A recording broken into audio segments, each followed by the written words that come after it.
ಎಲ್ರಿಗೂ ನಮಸ್ಕಾರ. ಇವತ್ತು ನಾನು ಕೇರಳದ ವಾರ್ಕಳಕ್ಕೆ 3 ದಿನಗಳ ಟ್ರಿಪ್ ಪ್ಲಾನ್ ಅನ್ನು ತಿಳಿಸ್ಕೊಡ್ತಾ ಇದ್ದೀನಿ. ವಾರ್ಕಳ ಕೇರಳದ ತಿರುವನಂತಪುರಂ ಜಿಲ್ಲೆಯ ಒಂದು ಸಣ್ಣ ಕರಾವಳಿ ಪಟ್ಟಣ. ಇಲ್ಲಂತೂ ನಾವು ಸುಂದರವಾದ ಮರಳಿನ ಕಡಲ ತೀರಗಳು, ಚಿನ್ನದ ಸೂರ್ಯಾಸ್ತಗಳು ಮತ್ತು ರುಚಿಕರವಾದ ಆಹಾರಗಳನ್ನು ಸವಿಯಬಹುದು. ಇದಂತೂ ಒಂದು ಅಸ್ಪೃಶ್ಯ ಸೌಂದರ್ಯ ಅಂತ ಹೇಳಿದ್ರೆ ತಪ್ಪಾಗೋದಿಲ್ಲ. ವಾರ್ಕಳ ತನ್ನ ನೈಸರ್ಗಿಕ ಸೌಂದರ್ಯ ಮತ್ತು ಶಾಂತಿಯುತ ಪರಿಸರದಿಂದ ನಮ್ಮನ್ನ ಮಂತ್ರಮುಗ್ಧರನ್ನಾಗಿಸುತ್ತೆ. ನೀವೇನಾದರೂ ಶಾಂತವಾದ ಮತ್ತು ಅಡೆತಡೆಗಳಿಲ್ಲದ ಸ್ಥಳಗಳನ್ನು ಹುಡುಕ್ತಾ ಇದ್ರೆ ವಾರ್ಕಳ ನಿಮಗಾಗಿ. ವಾರ್ಕಳಕ್ಕೆ ಬೆಂಗಳೂರಿಂದ 665 ಕಿಲೋಮೀಟರ್ಸ್ ಆಗುತ್ತೆ. ಇಲ್ಲಿಯೇ ನೀವು ಬೇರೆ ಬೇರೆ ರೂಟ್ಸಲ್ಲಿ ಹೋಗಬಹುದು. ಬೆಂಗಳೂರಿಂದ ಹೋಗ್ತಾ ಇದ್ದೀರಾ ಅಂದರೆ ನೀವು ಮೈಸೂರು ಕಡೆಯಿಂದ ಹೋಗಿ ಮೈಸೂರು, ಕೋಳಿಕೋಡ್ ಹಾಗೆ ಕೊಚ್ಚಿ ಕಡೆಯಿಂದ ನೀವು ವಾರ್ಕಳನ ರೀಚ್ ಆಗೋದ್ರಿಂದ ಸ್ವಲ್ಪ ಕಿಲೋಮೀಟರ್ಸನ್ನು ನೀವು ಸೇವ್ ಮಾಡಬಹುದು. ಇಲ್ಲಿಗೆ ನಿಮಗೆ 665 ಕಿಲೋಮೀಟರ್ಸ್ ಆಗುತ್ತೆ. ಅಥವಾ ನೀವೇನಾದರೂ ತಮಿಳುನಾಡು ಸೈಡಿಂದ ಹೋಗ್ತಾ ಇದ್ದರೆ ನಿಮಗೆ 700 ಕಿಲೋಮೀಟರ್ವರೆಗೂ ಆಗಿಬಿಡುತ್ತೆ. ಸೊ ನೀವು ಆದಷ್ಟು ಕಡಿಮೆ ಕಿಲೋಮೀಟರ್ಸಲ್ಲೇ ಟ್ರಾವೆಲ್ ಮಾಡಬೇಕು ಅಂದರೆ ನೀವು ಮೈಸೂರು ಸೈಡಿಂದ ಹೋಗಿ. ಇಲ್ಲಿಗೆ ನೀವು ನಿಮ್ಮ ಓನ್ ಟ್ರಾನ್ಸ್ಪೋರ್ಟೇಷನ್ ಮೂಲಕ ರೀಚ್ ಆಗಬಹುದು. ಅಥವಾ ನೀವೇನಾದರೂ ಪಬ್ಲಿಕ್ ಟ್ರಾನ್ಸ್ಪೋರ್ಟೇಷನನ್ನು ನೋಡ್ತಾ ಇದ್ದರೆ ಇಲ್ಲಿಗೆ ಪ್ರೈವೇಟ್ ಬಸ್ಗಳು ಹೋಗ್ತವೆ. ನೀವು ಪ್ರೈವೇಟಲ್ಲಿ ಬುಕ್ ಮಾಡಿಕೊಂಡು ಏಜೆನ್ಸೀಸ್ ಮೂಲಕ ಹೋಗಬೇಕಾಗತ್ತೆ.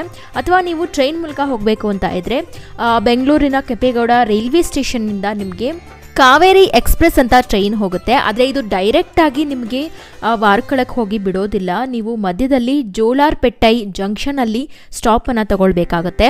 ಅಲ್ಲಿಂದ ಮತ್ತೊಂದು ಟ್ರೈನ್ ನೀವು ವಾರ್ಕಳಕ್ಕೆ ಕ್ಯಾಚ್ ಮಾಡಬೇಕಾಗತ್ತೆ. ಸೊ ವಾರ್ಕಳಕ್ಕೆ ಡೈರೆಕ್ಟ್ ಟ್ರೈನ್ಗಳು ಇಲ್ಲ. ವಾರ್ಕಳನ ರೀಚ್ ಆಗ್ಲಿಕ್ಕಂತೂ ಬೆಂಗಳೂರಿಂದ 1.5 ದಿನ ಹಿಡಿಯುತ್ತೆ ಹತ್ತತ್ರ. ನೀವೇನಾದರೂ 3 ಡೇಸ್ ಟ್ರಿಪ್ಪನ್ನೇ ಪ್ಲ್ಯಾನ್ ಮಾಡ್ತಾ ಇದ್ದೀರಾ ಅಂದರೆ ಒಂದು ದಿವಸ ಮುಂಚೆನೇ ನೀವು ನಿಮ್ಮ ಟ್ರಾವೆಲಿಂಗನ್ನು ಸ್ಟಾರ್ಟ್ ಮಾಡ್ಕೊಂಬಿಡಿ. ಹಿಂದಿನ ದಿವಸ ನೀವು ಬೆಳಗ್ಗೆ 6 ಗಂಟೆಗೆ ನಿಮ್ಮ ಟ್ರಾವೆಲನ್ನು ಸ್ಟಾರ್ಟ್ ಮಾಡಿಬಿಟ್ರೆ ನೀವು ಬೇಗ ಹೋಗಿ ವಾರ್ಕಳಕ್ಕೆ ರೀಚ್ ಆಗಬಹುದು. ಹಾಗೆ ನೀವು ಇಲ್ಲಿ ರೀಚ್ ಆಗಲಿಕ್ಕೆ ಮತ್ತೊಂದು ಟ್ರೈನನ್ನು ಕೂಡ ಕ್ಯಾಚ್ ಮಾಡಬೇಕಾಗತ್ತೆ. ಸೊ ಆದಷ್ಟು ನೀವು ಬೇಗನೆ ನಿಮ್ಮ ಮನೆಗಳನ್ನು ಬಿಟ್ಬಿಡಿ. ವಾರ್ಕಳಕ್ಕೆ ಹೋದ್ಮೇಲೆ ನೀವು ಅಲ್ಲಿನ ಲೋಕಲ್ ಪ್ಲೇಸಸನ್ನು ನೀವು ಎಕ್ಸ್ಪ್ಲೋರ್ ಮಾಡಬೇಕು ಅಂತ ಆದರೆ ನಿಮಗೆ ಟ್ರಾನ್ಸ್ಪೋರ್ಟೇಷನ್ ತುಂಬಾ ಮುಖ್ಯ ಆಗುತ್ತೆ. ಸೊ ಅಲ್ಲೋದಾಗ ನೀವು ಬೈಕ್ಗಳನ್ನು ರೆಂಟಿಗೆ ತೊಗೊಳ್ಬಹುದು. ವಾರ್ಕಳದಿಂದ 1.5 ಕಿಲೋಮೀಟರ್ ಅಷ್ಟು ದೂರ ಇರುವಂತಹ ಬೈಕ್ ರೆಂಟಲ್ ವಾರ್ಕಳಕ್ಕೆ ನೀವು ರೀಚ್ ಆಗಬಹುದು. ಅಥವಾ ವಾರ್ಕಳದಿಂದ 2 ಕಿಲೋಮೀಟರ್ಗಳಷ್ಟು ದೂರ ಇರುವಂತಹ ಉನ್ನಿಕಣ್ಣನ್ ಬೈಕ್ ರೆಂಟಲ್ಸ್ಗೂ ಕೂಡ ನೀವು ರೀಚ್ ಆಗಬಹುದು. ಅಥವಾ ಮತ್ತೊಂದು ವಾರ್ಕಳದಿಂದ 1 ಕಿಲೋಮೀಟರ್ ಅಷ್ಟು ದೂರ ಇರುವಂತಹ ಶೂಟಿಂಗ್ ಸ್ಟಾರ್ ಬೈಕ್ ರೆಂಟಲ್ಸ್ಗೂ ಕೂಡ ನೀವು ರೀಚ್ ಆಗಿ ಅಲ್ಲೂ ಕೂಡ ನೀವು ಬೈಕನ್ನು ರೆಂಟಿಗೆ ತೊಗೊಳ್ಬಹುದು. ಇಲ್ಲಿ ಒಂದು ದಿವಸಕ್ಕೆ 500 ರೂಪಾಯಿಂದ 600 ರೂಪಾಯಿವರೆಗೂ ಚಾರ್ಜ್ ಮಾಡ್ತಾರೆ. ಆದಷ್ಟು ನೀವು 3 ದಿನಗಳಿಗೆ ಅಥವಾ 4 ದಿನಗಳಿಗೆ ತೊಗೊಳ್ತಾ ಇದ್ದೀರಾ ಅಂದರೆ ಆದಷ್ಟು ಅವ್ರಿಗೆ ಹೇಳಿಬಿಟ್ಟು ಕಡಿಮೆ ಮಾಡಿಸಿ. ಹಾಗೆ ನಿಮಗೆ ನಾನು ಈ ವಿಡಿಯೋದಲ್ಲಿ ವಾರ್ಕಳದಲ್ಲಿ ರೂಮ್ಗಳು ಎಲ್ಲೆಲ್ಲಿದ್ದಾವೆ ಮತ್ತು ಹೋಟೆಲ್ಗಳು ಎಲ್ಲಿದ್ದಾವೆ ಊಟ ತಿಂಡಿ ಮಾಡ್ಕೊಳ್ಳಿಕ್ಕೆ ಅಂತ ಕೂಡ ತಿಳಿಸ್ಕೊಡ್ತೀನಿ. ವಿಡಿಯೋನ ಕೊನೆ ತನಕ ನೋಡಿ, ಮಿಸ್ ಮಾಡಿ. ಈಗ ವಾರ್ಕಳದಲ್ಲಿ ಮೊದಲನೇ ದಿವಸ ವಾರ್ಕಳದಿಂದ 2.5 ಕಿಲೋಮೀಟರ್ಗಳಷ್ಟು ದೂರ ಇರುವಂತಹ ವಾರ್ಕಳ ಬೀಚ್ಗೆ ನೀವು ರೀಚ್ ಆಗಿ. ಇದನ್ನ ಪಾಪನಾಶನಂ ಬೀಚ್ ಅಂತ ಕೂಡ ಕರೆಯಲಾಗುತ್ತೆ. ದಕ್ಷಿಣ ಭಾರತದ ಮಿನಿ ಗೋವಾ ಎಂದೇ ಕರೆಯಲ್ಪಡುವ ವಾರ್ಕಳದಲ್ಲಿ ನೀವು ವಾರ್ಕಳ ಬೀಚನ್ನಂತೂ ಎಕ್ಸ್ಪ್ಲೋರ್ ಮಾಡಲೇಬೇಕು. ಇದನ್ನಂತೂ ವಿಶ್ವದ 100 ಅತ್ಯುತ್ತಮ ಸುಂದರ ಬೀಚ್ಗಳ ಪಟ್ಟಿಯಲ್ಲಿ ಸೇರಿಸಲಾಗಿದೆ. ಪ್ರತಿ ವರ್ಷ ಸಾವಿರಾರು ಅಂತಾರಾಷ್ಟ್ರೀಯ ಮತ್ತು ದೇಶೀಯ ಪ್ರವಾಸಿಗರು ಭೇಟಿ ನೀಡುವ ಕೇರಳದ ನೆಚ್ಚಿನ ಪ್ರವಾಸಿ ತಾಣಗಳಲ್ಲಿ ಇದು ಕೂಡ ಒಂದು. ಈ ಬೀಚಲ್ಲಿ ಸಾಕಷ್ಟು ಸಮಯವನ್ನು ಕಳೆದಾದ್ಮೇಲೆ ಇಲ್ಲಿಂದ 1.5 ಕಿಲೋಮೀಟರ್ ಅಷ್ಟು ದೂರ ಹೋದರೆ ನಿಮಗೆ ವಾರ್ಕಳ ಕ್ಲಿಫ್ ಸಿ ವ್ಯೂ ಪಾಯಿಂಟ್ ಸಿಗುತ್ತೆ. ಕ್ಲಿಫ್ ಅಂದರೆ ಬಂಡೆ ಅಂತ. ಇಲ್ಲಿ ನೈಸರ್ಗಿಕವಾಗಿ ನಾವು ಬಂಡೆಗಳು ರೂಪುಗೊಂಡಿರೋದನ್ನ ಕಾಣಬಹುದು. ಈ ಬಂಡೆಗಳ ಮೇಲೆ ನಿಂತು ನಾವು ಕಡಲ ತೀರವನ್ನ ನೋಡೋದೇ ಒಂದು ಸುಂದರವಾದ ಕ್ಷಣ. ಇಲ್ಲಿಂದ ಅಂತೂ ನಿಮಗೆ ಅರಬ್ಬಿ ಸಮುದ್ರದ ಪ್ಯಾನರಾಮಿಕ್ ವ್ಯೂ ಕಾಣುತ್ತೆ. ಅಂದ್ರೆ ನೀವು ಈ ಕ್ಲಿಫ್ ಅಲ್ಲಿ ನಿಂತು ಸಮುದ್ರವನ್ನ ನೋಡುವಾಗ ನಿಮ್ಗೆ ಅನ್ಸುತ್ತೆ ಇಡೀ ಸಮುದ್ರವನ್ನೇ ನಾನು ನೋಡ್ತಾ ಇದ್ದೀನೇನೋ ಅಂತ.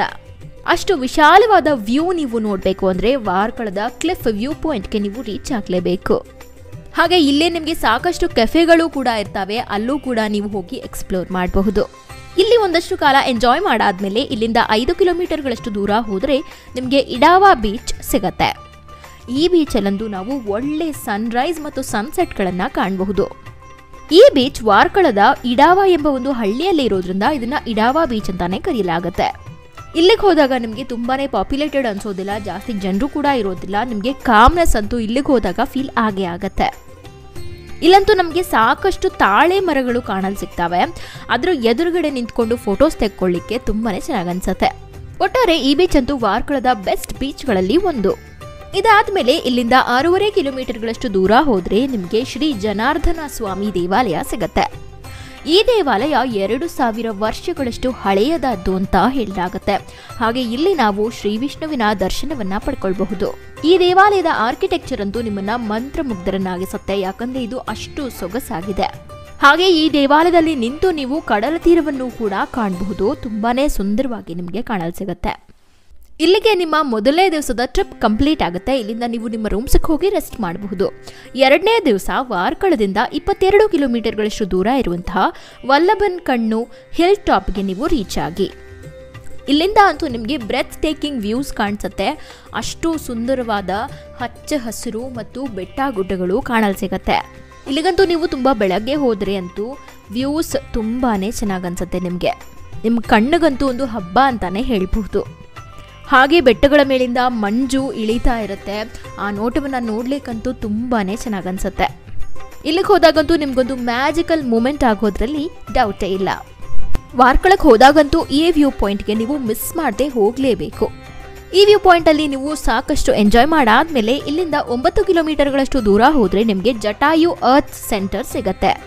ನಮ್ಮೆಲ್ಲರಿಗೂ ಗೊತ್ತೇ ಇದೆ ರಾಮಾಯಣದ ಜಟಾಯು ಬಗ್ಗೆ. ಇದನ್ನಂತೂ ಒಂದು ಅದ್ಭುತವಾದ ಜಟಾಯುವಿನ ಸ್ಮಾರಕ ಅಂತ ಹೇಳಿದ್ರೆ ತಪ್ಪಾಗೋದಿಲ್ಲ. ಇಲ್ಲಿಗೆ ಹೋದಾಗ ನೀವು ಬೃಹತ್ ಗಾತ್ರದ ಜಟಾಯುವಿನ ಸ್ಟ್ಯಾಚ್ಯೂ ಅನ್ನ ಕಾಣ್ತೀರಾ. ಇದು ಒಂದು ಬೆಟ್ಟದ ಮೇಲೆ ಲೊಕೇಟ್ ಆಗಿರೋದು. ಹಾಗೆ ಇಲ್ಲಿಗೆ ಹೋದಾಗ ನಿಮಗೆ ರಾಮಾಯಣಕ್ಕೆ ಸಂಬಂಧಿಸಿದ ಕಥೆಗಳು ಹಾಗೆ ಪುರಾಣಗಳು ಇವೆಲ್ಲವನ್ನ ನೀವು ನೋಡಬಹುದು. ಹಾಗೆ ಇದಕ್ಕೆ ವಿಶ್ವದ ಅತಿ ದೊಡ್ಡ ಪಕ್ಷಿ ಶಿಲ್ಪ ಎಂಬ ಹೆಗ್ಗುರುತು ಕೂಡ ಸಿಕ್ಕಿದೆ. ಇಲ್ಲಿಗೆ ಹೋದಾಗ ನಿಮಗೆ ಸ್ವಲ್ಪ ರಶ್ ಅನ್ನಿಸ್ಬೋದು. ಆದಷ್ಟು ನೀವು ಬೆಳಗ್ಗೆನೇ ಇಲ್ಲಿಗೆ ರೀಚ್ ಆಗಿಬಿಡಿ.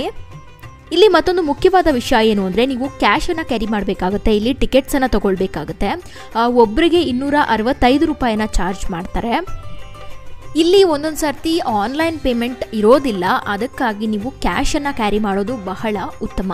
ನೀವು ಎಲ್ಲೇ ಟ್ರಾವೆಲ್ ಮಾಡಬೇಕಾದ್ರೂ ಕ್ಯಾಶನ್ನು ಕ್ಯಾರಿ ಮಾಡಿ, ಯಾಕಂದರೆ ಟಿಕೆಟ್ಸ್ ತಗೊಳ್ಬೇಕಾದ್ರೆ ಒಂದೊಂದು ಕಡೆ ಆನ್ಲೈನ್ ಟ್ರಾನ್ಸಾಕ್ಷನ್ಸ್ ಇರೋದಿಲ್ಲ.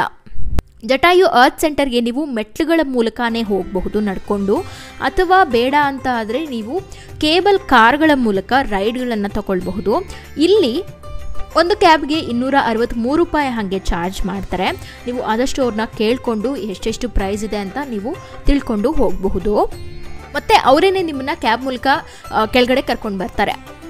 ಇಷ್ಟು ಬೃಹತ್ ಗಾತ್ರದ ಅದ್ಭುತವಾದ ಜಟಾಯುವಿನ ಶಿಲ್ಪಿಯಾದ ಶ್ರೀ ರಾಜೀವ್ ಆಂಚಲ್ ರವರು 10 ವರ್ಷಗಳ ಕಾಲ ಸತತ ಪರಿಶ್ರಮದಿಂದ ಈ ಒಂದು ಶಿಲ್ಪಕಲೆಯನ್ನ ರೂಪಿಸಿದ್ದಾರೆ. ಇದಾದ್ಮೇಲೆ 9 ಕಿಲೋಮೀಟರ್ಗಳಷ್ಟು ದೂರ ಹೋದ್ರೆ ನಿಮಗೆ ಕೊಟ್ಟುಕಲ್ ಗುಹೆ ದೇವಾಲಯ ಸಿಗತ್ತೆ.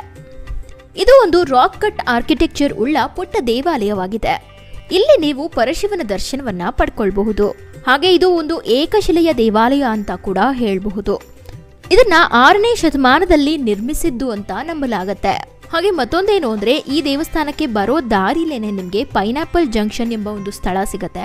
ಅಲ್ಲಿ ನೀವು ನೈಸರ್ಗಿಕವಾಗಿ ಬೆಳೆದಿರುವಂತಹ ತುಂಬಾನೇ ಸ್ವೀಟ್ ಆದ ಪೈನಾಪಲ್ ಜ್ಯೂಸ್ ಅನ್ನ ಕುಡಿಬಹುದು. ಇದಾದ್ಮೇಲೆ ಇಲ್ಲಿಂದ 33 ಕಿಲೋಮೀಟರ್ಗಳಷ್ಟು ದೂರ ಹೋದ್ರೆ ನಿಮಗೆ ವಾರ್ಕಳ ಮ್ಯಾಂಗ್ರೋವ್ ಕಯಾಕಿಂಗ್ ಪಾಯಿಂಟ್ ಸಿಗುತ್ತೆ. ಇಲ್ಲಿ ನಿಮಗೆ ಆಲ್ಮೋಸ್ಟ್ 1 ಅವರ್ ಅಷ್ಟು ಕಯಾಕಿಂಗ್ ಮಾಡಿಸ್ತಾರೆ. ಆದರೆ ನೀವು ಅವ್ರನ್ನ ಕೇಳ್ಬಿಟ್ಟು ಹೋಗಿ ಕರೆಕ್ಟಾಗಿ ಇಷ್ಟೊತ್ತೇ ಮಾಡಿಸ್ತೀರಾ, ಎಷ್ಟು ಚಾರ್ಜ್ ಮಾಡ್ತೀರಾ ಏನು ಅಂತ. ಇಲ್ಲಿ 500 ರೂಪಾಯಿ ಒಳಗಡೆ ಚಾರ್ಜ್ ಮಾಡ್ತಾರೆ ಒಂದು ಬೋಟಲ್ಲಿ ನೀವು ಟ್ರಾವೆಲ್ ಮಾಡಬೇಕು ಅಂತ ಆದರೆ. ಆದಷ್ಟು ನೀವು ಜಾಸ್ತಿ ಜನ ಇಲ್ಲಿ ಟ್ರಾವೆಲ್ ಮಾಡಿದ್ರೆ ನಿಮಗೆ ದುಡ್ಡು ಕೂಡ ವರ್ತ್ ಅನಿಸುತ್ತೆ. ಅಕಸ್ಮಾತ್ ನಿಮಗೆ ಕಾಸ್ಟ್ಲಿ ಅನಿಸ್ತು ಅಂದರೆ ನೀವು ಜಸ್ಟ್ ಅಲ್ಲಿನ ಸೀನರಿಯನ್ನು ಕೂಡ ನೋಡ್ಕೊಂಡು ಬರಬಹುದು. ಅಲ್ಲೇನೇ ನಿಮಗೆ ತುಂಬ ಸೊಗಸಾದ ಹಚ್ಚ ಹಸಿರಿನ ಸೀನರಿ ಕಾಣಲು ಸಿಗುತ್ತೆ. ಹಾಗೆ ಇಲ್ಲಿ ನೆಟ್ವರ್ಕ್ ತುಂಬಾನೇ ವೀಕ್ ಇರುತ್ತೆ. ಮತ್ತೊಂದೇನು ಅಂದರೆ ಇಲ್ಲಿ ಸಾಕಷ್ಟು ಜನ ನಿಮಗೆ ಮೋಸ ಮಾಡೋ ಚಾನ್ಸಸ್ ಇರುತ್ತೆ. ನಿಮ್ಮ ಹತ್ರ ಜಾಸ್ತಿ ದುಡ್ಡನ್ನು ತಗೊಂಡು ಜಾಸ್ತಿ ಹೊತ್ತು ಕರ್ಕೊಂಡು ಹೋಗ್ತೀವಿ ಅಂತ ಹೇಳಿಬಿಟ್ಟು ಬರೀ ಕಡಿಮೆ ಹೊತ್ತಿಗೆ ವಾಪಸ್ ಕರ್ಕೊಂಡ್ಬರೋ ಚಾನ್ಸಸ್ ಇರುತ್ತೆ. ನೀವು ಆದಷ್ಟು ನೋಡಿಕೊಂಡು ಹೋಗಿ. ಆದರೆ ಇಲ್ಲಿ ಕಾಸ್ಟ್ಲಿ ಅಂತ ಒಂದು ಬಿಟ್ಟರೆ ನಿಮಗೆ ಇಲ್ಲಿ ಕಯಾಕಿಂಗ್ ಎಕ್ಸ್ಪೀರಿಯನ್ಸ್ ತುಂಬಾ ವರ್ತ್ ಅಂತಾನೆ ಹೇಳಬಹುದು. ಇದಾದ್ಮೇಲೆ ಇಲ್ಲಿಂದ ನೀವು 17 ಕಿಲೋಮೀಟರ್ಗಳಷ್ಟು ದೂರ ಬಂದರೆ ಬ್ಲ್ಯಾಕ್ ಸ್ಯಾಂಡ್ ಬೀಚ್ ಸಿಗತ್ತೆ.